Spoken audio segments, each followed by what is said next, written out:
I want to ask you about Gina's hats at my BK Life. So I know that the denim is the most popular, so we have to make sure that we get those in stock. Don't forget they have a line in Syracuse because we might want to put that on social media. Brooklyn Made is a mission-driven store where we are helping small entrepreneurs build their brands by giving them a platform to sell their products. Right? So as the general manager, I am curating a collection of unique products, things that you're not going to find everywhere else, some brands that have never even had their products in stores. I'm a Brooklynite. I biked here today. I make all my jewelry upstairs in my studio. I was really excited when Gabby asked me to be part of Brooklyn Made. It is important to me to be in a shop that is representing Brooklyn specifically, and there are a lot of people who are coming here who might not find me in my other places, and so it's really great exposure. Pearl one, we have it in lapis. Brooklyn Made store, of course, they're one of our favorite stockists. Here you can see all of our products here. Physical retail store really help you create better connection with customers. I moved to New York. I wanted to be an actor. People kept saying, oh, that necklace. And so slowly, craft fair after craft fair, and then slowly kiosks in Grand Central and all over. I finally really needed a home outside of my home. My studio was in the hallway of my apartment for 7 years.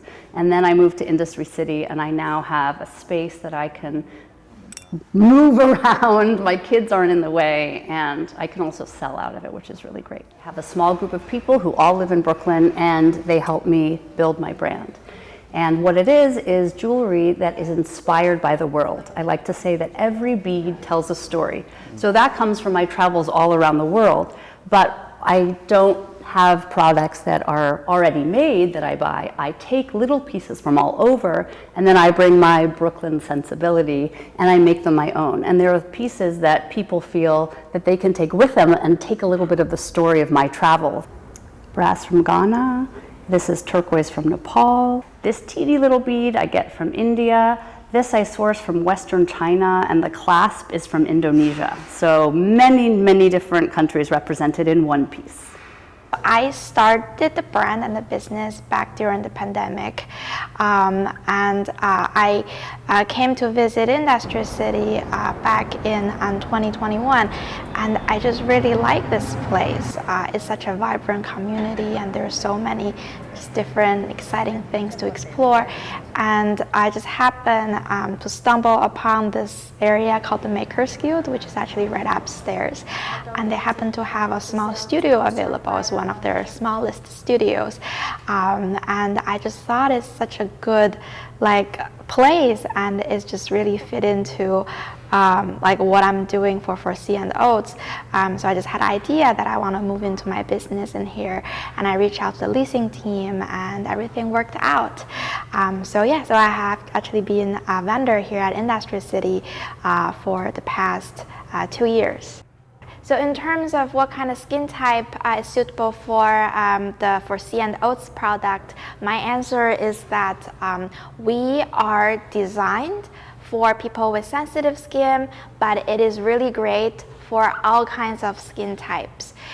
So for babies, yes. So they're not specifically baby care, but since all the ingredients are all natural and very gentle, they're pretty safe for babies. I actually have customers, they got this buttercream. So this buttercream is designed for a facial care, but then there are people, they get this buttercream for just as a body butter for their babies, and their feedback has been really great. So it works really well on babies as well. Good to know. I like the Brooklyn is a really special place.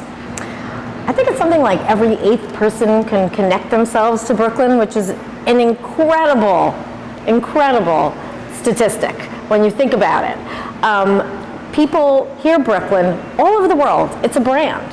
But what really makes us special are the people. We are a mix of every ethnicity, every nationality, every, economic level, and we can bring that all together in a store where you can walk in and you can find something designed by someone who is from one completely different community to another completely different community, yet all of their things are working together because they all have a love of Brooklyn. We have some products that really accent specific cultures, which is very wonderful and special. One in particular is Candy Punch. Candy Punch is created by an incredible maker, Sahara. She is of Caribbean descent. They are sweet syrups made with things like sorrel and other different flavors that are very unique to Caribbean culture. We have coasters that are images of paintings done by a local artist. We have body glitter, which is really popular and so much fun, and it's made by a woman who's actually a burlesque dancer, so it sort of gives you the feeling of like, ooh, I put this on and I am in a new place, which is great. Another thing that we have in this store is one of our top sellers are these books by these Brooklyn historians.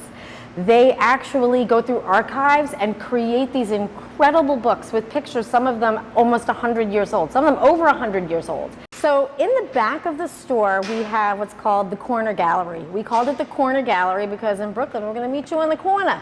So we go hang out on the corner. And what are we gonna do? We're gonna show you art because Brooklyn is filled with art. It's not just hanging out in the corner. But our show, our very first show, is Malik Yousef Kumbo, who is a phenomenal photographer. He's actually known for his portraits, but he decided in an effort to incorporate the idea of the Chamber of Commerce mission, he wanted to do a show dedicated to the everyday working person.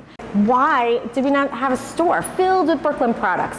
We did, but not in the way we are doing it. The way we are doing it is we are using the network of the Brooklyn Chamber of Commerce. Brooklyn Chamber of Commerce. The Brooklyn Chamber of Commerce is an institution here in Brooklyn. We've been around for 105 years, but we are the voice of the business community, especially the small business community.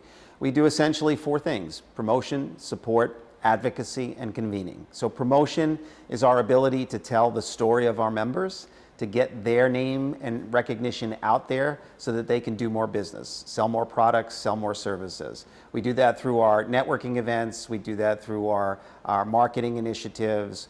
We do that through our e-newsletter, the Brooklyn Buzz. Support are all the technical assistance programs that we run. Most of our technical assistance programs are actually free for any business in Brooklyn. We have a microfinancing arm, Brooklyn Alliance Capital. So we actually are a community development financial institution lender. We also have the Business Solutions Center located at 9 Bond Street in downtown Brooklyn.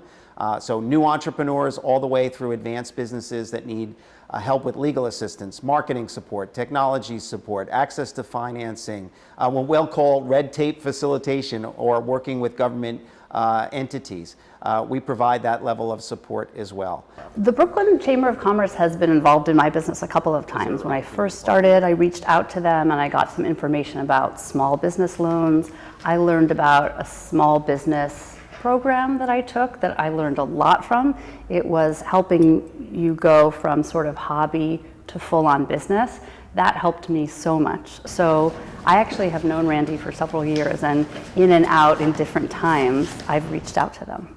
COVID really helped transform our agency in terms of the value proposition that we were offering. You know, we have a microfinancing arm, Brooklyn Alliance Capital. We actually do have capital to lend now. I mean, before the pandemic, we didn't have much to work with. Now we actually are well capitalized, and we're looking to help small businesses in Brooklyn that have different financing needs. And we tend to offer very competitive options, versus banks and other CDFIs. I think you know this, but we were 27 stories up an office building in downtown Brooklyn, and we had great views, but we were disconnected from everything else, especially the small businesses like you, that we're here to help and support. So coming here to Industry City for us was transformative in many ways, and I walk out my door and I could interact with you, and I could interact with Fanny, and I could interact with all the other businesses that we want to be here to help and support. When we launched the Small Business Resource Network, it's a really great story. It's a great story of coordination and collaboration, not just for Brooklyn, but for all of New York City. It was our idea. We basically took what we learned in social services about case management models, and we applied that to the small business community. So I turned to my friend, Kathy Wild, who runs the Partnership for New York City. And I said to Kathy, look, we've got this idea here in Brooklyn. We want to be able to support our small businesses in a comprehensive way once we start to reopen the economy. and I laid it out for her. She got it right away, but she said, Randy, look, be patient. Most of the corporate world wants to support the health crisis, and rightfully so. They wanted to pay, the corporates wanted to pay for ventilators, they wanted to support hospitals, they wanted to support frontline workers like nurses. She's like, be patient. Sure to her word, come October of 2020, she found a citywide funder. So this program that we started here in Brooklyn actually went citywide. And all 5 chambers of commerce, my colleague chambers in Queens, the Staten Island, the Bronx, and Manhattan, were able to fund what we called business recovery specialists. Business recovery specialists went out in the street and literally knocked on doors, sometimes 3 times before a small business actually trusted them that they were really there to help. We spoke in-house 14 different languages across the city, so we were really supporting immigrant businesses, we were supporting mom and pop businesses, and we were helping them with a myriad of challenges, right? They needed access to financing. They needed PPE, right? Personal protective equipment. We actually pre-purchased 200 heaters to distribute to restaurants across Brooklyn that literally enabled them to stay open during the colder weather months. We launched the Open and Online program for businesses that didn't have a website. Remember, COVID forced businesses to rethink their business model. If you weren't selling online, or if you were a restaurant and you weren't taking online orders because you didn't have a website or you didn't have a third-party delivery provider, like you really had to change that business model. We had a lot of small businesses that didn't have websites, so we went out and created 800 websites for businesses that had either no website or an inadequate website. We also did SEO optimization, right? So that helped businesses to get higher up on the Google rankings so that when somebody was looking for them, they were actually finding them online. So this was some of the innovative programming that we did during COVID. But one other program near and dear to my heart is we launched a social justice lending program through the Social Justice Fund, which is part of the Joe and Clara Sy Foundation. Joe and Clara Sy, owners of the Brooklyn Nets. In the wake of the George Floyd murders, Clara Sy made a commitment to fund $50 million in philanthropy for social justice initiatives. And we here at the Brooklyn Chamber convinced her that to carve out $2.5 million for character-based loans for BIPOC small businesses that were reopening and truly had no access to other types of financing. So think about this. It's about changing the underwriting criteria. It's not about interest rates. So when I say character-based lending, it wasn't reliant on credit scores, guarantors, or collateral. The 3 things that generally keep a lot of businesses of color sort of out of the financial markets. You know what piques my interest about the Accelerate Loan Program is that it was character-based, and so many other loan programs, they expect you to have like something to show for. All the Accelerate Loan Program expected was just for, they just looked at my background as a person. These are the businesses in the community that have been there for decades. Baking cocoa bread, cutting hair, running a restaurant. We know who they are, but they didn't qualify for PPP, and they needed that lifeline. So this was truly an innovation in the lending space. The other thing we did here in Brooklyn, because we have a community development financial institution, a lending arm called the Brooklyn Alliance Capital, we launched the Bring Back Brooklyn Fund. It was a crowdfunding campaign.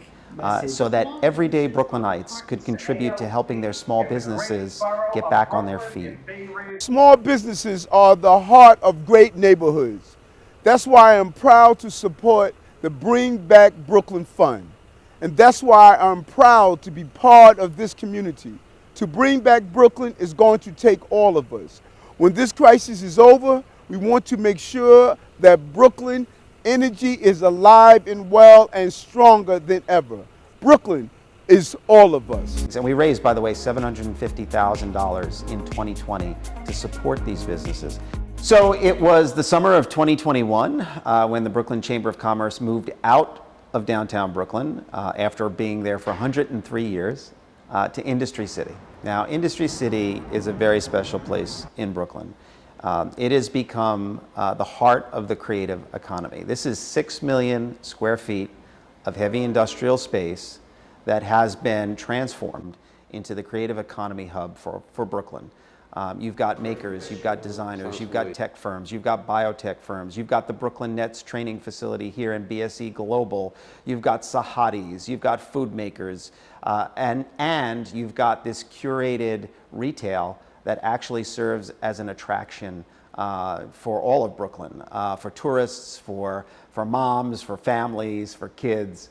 We've got a lot of cool stuff here at Industry City. Now, the Brooklyn Chamber wasn't planning to move, but opportunity presented itself, and truthfully, we wanted to be closer to our constituency. In downtown Brooklyn, which is, by the way, another amazing part of Brooklyn, but we were 27 stories up a traditional office building. We came here to Industry City, 12,000 square feet, almost like loft-like space. We needed the space, but more importantly, we walk out the door and I could touch my members. Lilac chocolates, for example, or Sahatis. I mean, they're all here, and we literally can access them sort of on demand. So we may be able to help you on sort of two fronts. Number one, on the workforce training piece, we actually partner with MACNY, which is technically the Manufacturers Assistance Organization for New York State, but we help market downstate registered apprenticeship programs here. And if it's not a registered apprenticeship program, we could get it registered. Second thing, if I could help offset some costs on the training. Second thing though, the Brooklyn Chamber does have a financing arm, Brooklyn Alliance Capital. So if you are interested in talking to Stevenson Joseph, he's our finance guy.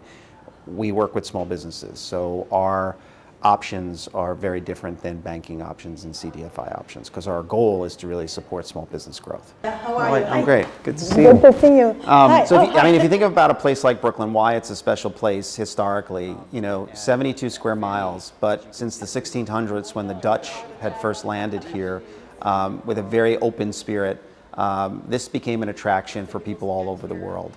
And throughout history, if you think about how we've figured out how to get along in a way that nowhere else has. Every religion, every ethnicity, every race, you can find it here in Brooklyn, and we've learned to celebrate one another. I mean, my good friend Mark Meyer Appel at the Bridge Multicultural Advocacy Project is a perfect example of what I'm talking about in terms of celebrating diversity throughout Brooklyn. 1 in 8 Americans can trace some of their family history back to Brooklyn, and that's because they all came from somewhere else. And we somehow figured out world peace right here in Brooklyn, riding on the subway, going to school together, celebrating one another's holidays, celebrating its street fairs and block parties. This is why this place is really, really special. Certainly we're happy that you're part of our store, happy you're working with Gabby. We've got a whole team of 35 staff members who have different levels of expertise that can really find the right kind of mix of support for you. For C&Os, in addition to using sustainable packaging, we also support ocean conservation projects with part of our revenue. So last year in 2022, we supported 2 nonprofit organizations. One is the Surfrider Foundation, their NYC chapter, and the other one is Oceanic Global. I combined my background in environmental science and sustainability to make this brand also a zero waste and plastic free brand. As you can see, like all of the packagings we use are mostly paper boxes, and these paper boxes are actually from a post-consumer recycled material. And then even for this jar, we very carefully source the packaging. This is a biodegradable material, bio-based material. If this jar, for example, ended up in the landfill, it will decompose within a similar time as a tree, for example. So no worries about the leaking of microplastic, and that's also where the C part of the brand name comes from. Our unique selling point is that we have very high percentage of colloidal oatmeal in all of our products, because oat is our key ingredients, and what we do is to really just want to bring the soothing and the calming power of oats to people have sensitive skin like myself.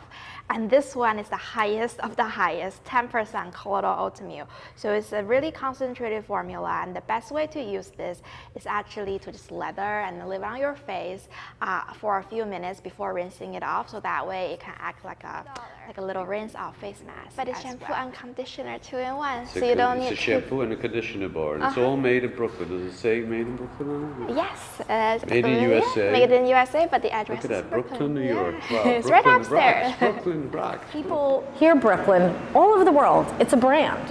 But what really makes us special are the people. We are a mix of every ethnicity, every nationality, every, economic level, and we can bring that all together in a store where you can walk in and you can find something designed by someone who is from one completely different community to another completely different community, yet all of their things are working together because they all have a love of Brooklyn.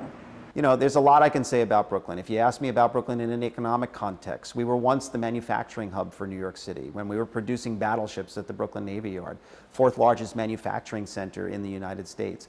But to be truthful, its true asset is its diversity and its people. And I feel really blessed that I was able to grow up in this environment, because I think you develop a sense of emotional intelligence that you won't find anywhere in the world. I used to say that, growing up, I was too poor to travel the world, but I didn't have to. The world came to me, and I was able to just walk from neighborhood to neighborhood and experience like being in another country. And that to me has served me professionally in a way that I think is just hard to even quantify. I've had a retail shop in Manhattan, and it's fun and it's busy and it's wild. But there's something about having a shop in Brooklyn that feels authentic and more at home, both because it is my professional home and my family's home. And so I really like to show people that I've used my craft, my mind, my creativity, and I've made something, and here we are in the same borough, and I'm handing it on to you, and maybe it'll go to a different borough, who knows, but there's something very special about all the parts being connected to Brooklyn. So in order to be a part of the Brooklyn Made store, we have an application process. There is no fee. Like I said, we really want this to be a platform for entrepreneurs who may not get an opportunity like this. We also have a number of makers that are seniors. This is a community that is completely forgotten. We have a few makers that are over 65 years old, and I think that's really wonderful to incorporate that as well. I think it is very important for small business owners like myself to have a presence of our product in the physical retail store for a few reasons. First, and the most important reason, is that the presence in the physical retail store really help you create better connection with customers. They come in, they can smell, they can touch, they can feel the product, so they really know what they're getting. And it's just much better than only seeing a picture online. And second of all, which is also very important, I feel the presence in a retail store kind of created this community between myself and other small business owners. And I think it's very important to have this kind of network because, it's just a place, an opportunity where people can share best practices and learn from each other and establish collaboration and forming new ideas, which is really crucial for the growth of small businesses and also just for creating a very welcoming and fun community as well. One of the great things about the store is we have this wonderful space and we use it to incorporate events that are open to the public, always free. One event that we're going to be doing regularly is story time. We are going to invite different authors in, and we are building a partnership with the Brooklyn Public Library so they can be here as well to get children library cards, talk about the library and how important reading is. We have gallery shows.